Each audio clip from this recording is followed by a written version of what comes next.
Known as the father of psychoanalysis, Sigmund Freud claimed his father molested all of his siblings. Freud was a cocaine addict, as well as a pedophile advocate, who taught that children sexually lusted after their parents, and that children who reported sexual abuse by adults had either imagined or fantasized the experience.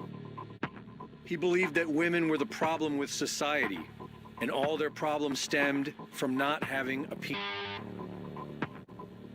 Freud's grandson, Sir Clement Freud, has been accused of molesting multiple young girls and was suspected in the disappearance of Madeleine McCann.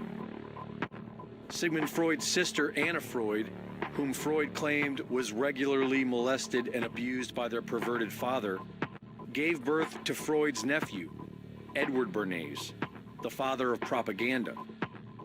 Bernays took his family's work in psychology and used it to help governments and corporations manipulate the minds of the public.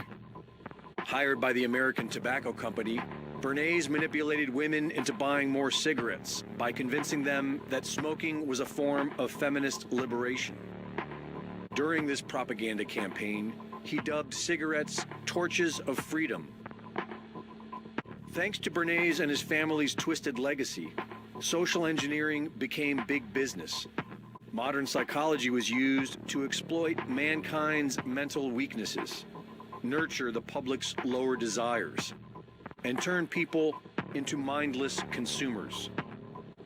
Is it any surprise, then, that the great-nephew of Edward Bernays is none other than Mark Bernays Randolph, the co-founder and original CEO of Netflix? Does anyone really think this is a coincidence? Netflix has not only replaced network television as the premier home of pop culture, it is also continuing the degenerate, depraved social engineering of the Bernays-Freud legacy. In 13 Reasons Why, Netflix was accused of romanticizing suicide during a recent increase of teenage suicides. In The Devil Next Door, they were accused of rewriting history to deceive viewers into believing that Poland was responsible for establishing Nazi death camps.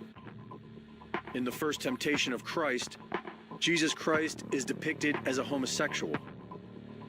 And a Texas grand jury indicted Netflix for depicting child sex in the movie Cuties.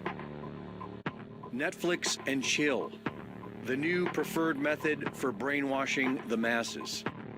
Brought to you by one of the most depraved, degenerate families of the modern era. Turn it off and wake up.